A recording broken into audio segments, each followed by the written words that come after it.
And for all of us, Goil Dewi Sant Hapus, a happy St. David's Day to you all. David Dewi was a great saint.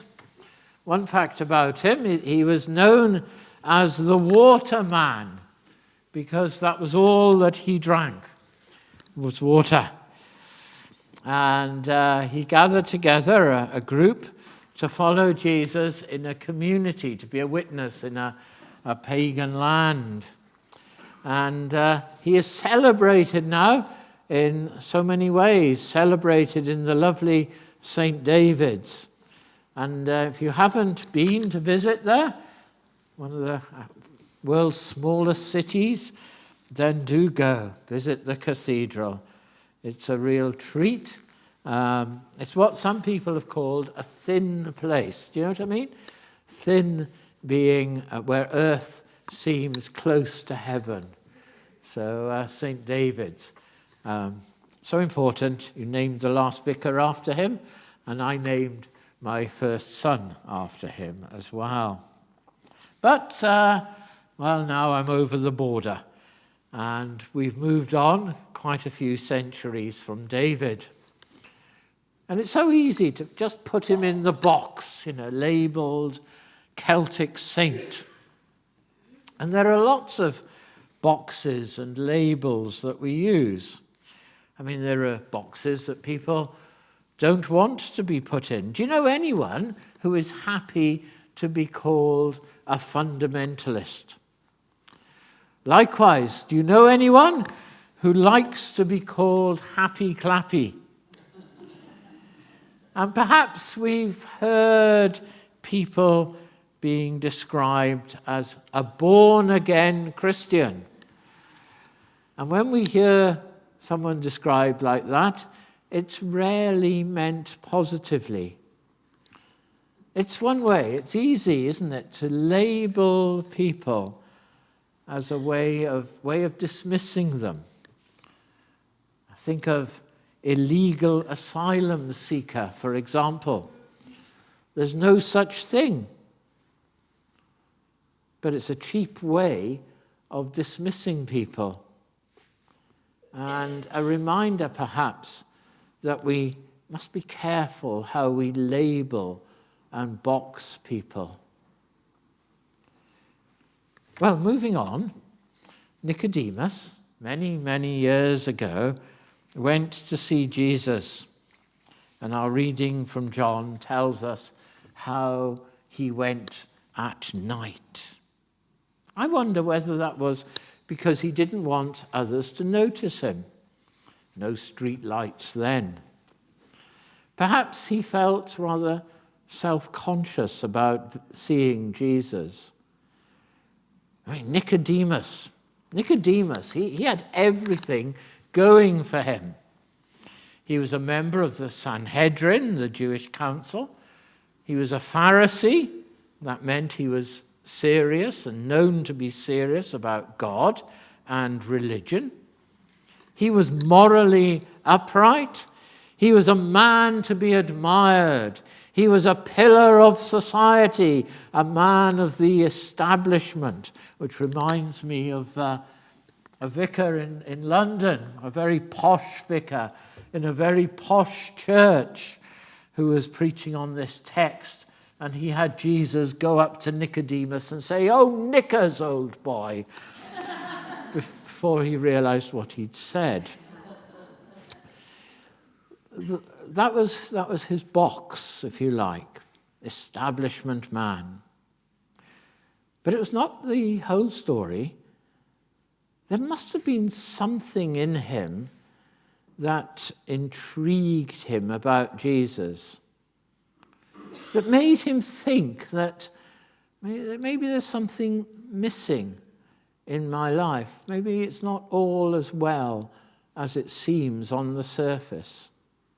I mean, most of the time he got on pretty well. He could live with himself, and he was generally admired in society.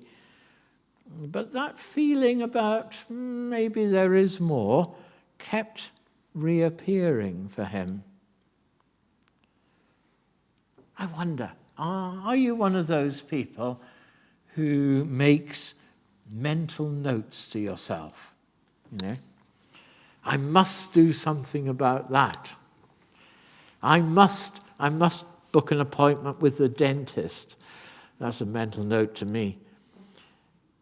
Nicodemus, you must go and have a chat with Jesus. Okay, well, eventually do something about it.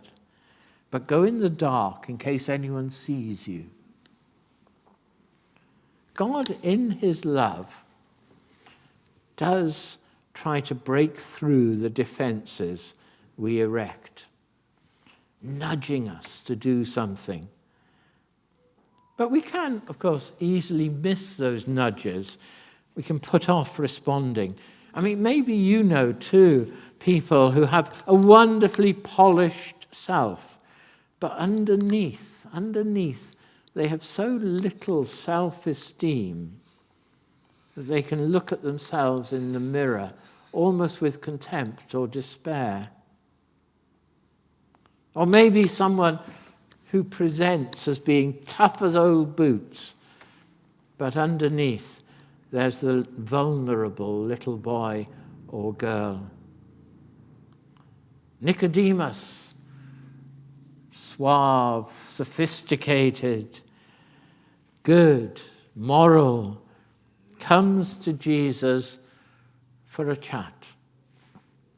And Jesus sees straight through the veneer to the real Nicodemus. I don't know what Nicodemus expected of Jesus and his meeting with him, but have you ever had that discomforting experience of going to see someone who can see right through all your usual defenses? I can think of a few people I know like that, and Jesus is one of them. When we come to worship, we may as well leave our defenses at the door. They're as worthless before Jesus as they were for Nicodemus. Nicodemus, you must be born again.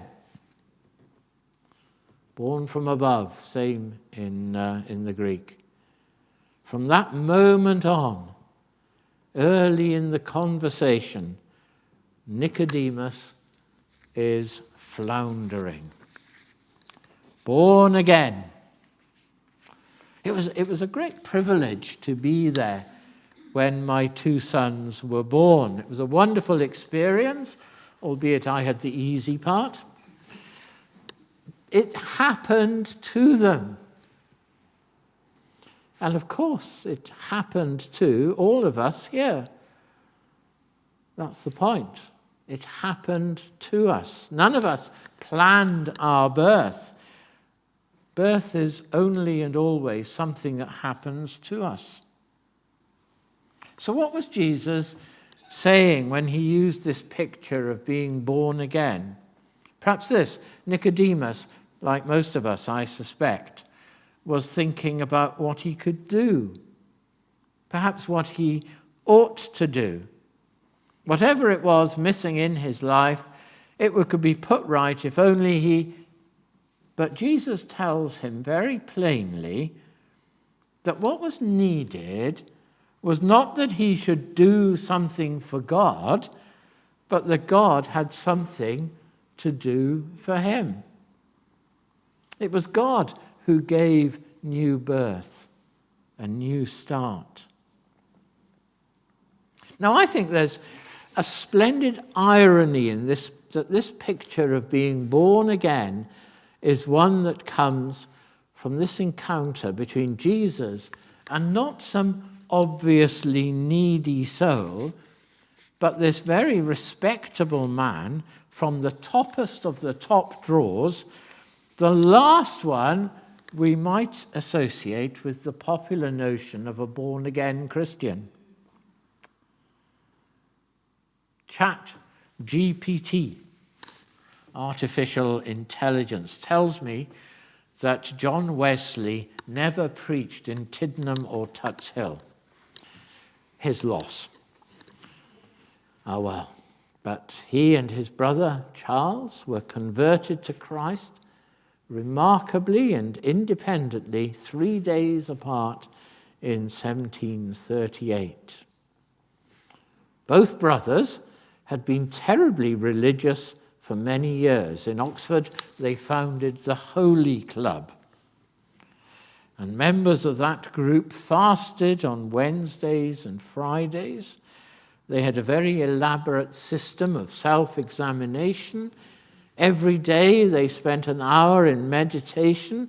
They said prayers at 9 o'clock, at midday, at 3 in the afternoon, and you don't want to know about their Sundays, but they didn't have time for football on Sky Sports. They could be described as religious.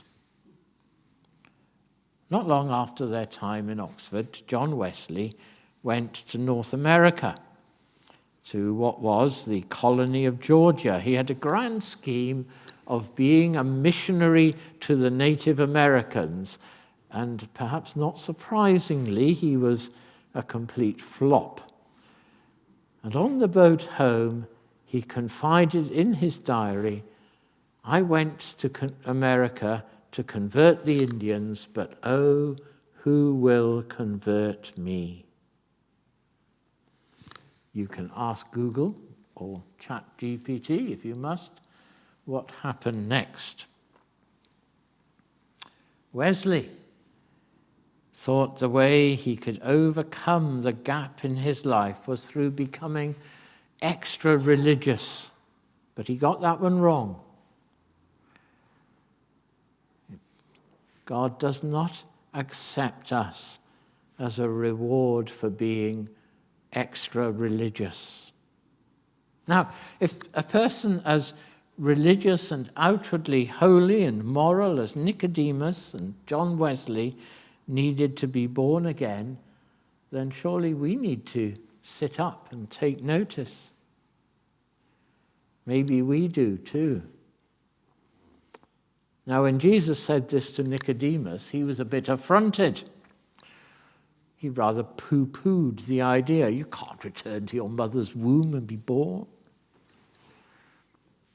We can see what's going on. It's very easy to react to something we don't like or we don't understand by mocking or shrugging it off as a bit of a laugh.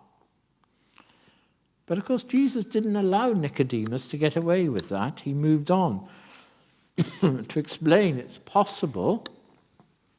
And he talks about the cross. The Son of Man must be lifted up so that everyone who believes in him may have eternal life. We are born again when we cease to trust in our own efforts to bring us to God. When we cease to trust in our own church going or the bits we do for God. When we cease to trust in the fact that we were brought up to go to church.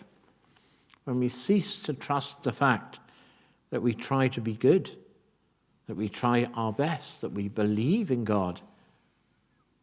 It's when we look at Jesus and accept that on the cross he died for me, then, says Jesus, we are given new birth. Something given to us, happening to us. Born as children of God. That's not about having any particular experience, something emotional or traumatic. We don't remember our own birth. But equally, none of us can doubt that we have been born. We're here to prove it. Likewise, being born into God's family is an experience we may or may not remember. Anna, my wife, can put a precise date on when she would say she was born again. I haven't a clue for myself, but the experience is not the point. Nicodemus learnt, as we all need to learn, that fulfillment for himself could never come from within. He had to accept that new life from God. And for him, it actually took humility. Because it's often the case, isn't it, that it's harder to receive with good grace than it is to give.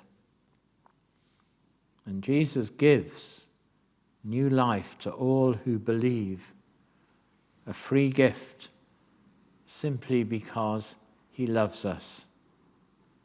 And in truth, all we can say and offer in response is, thank you. Thank you.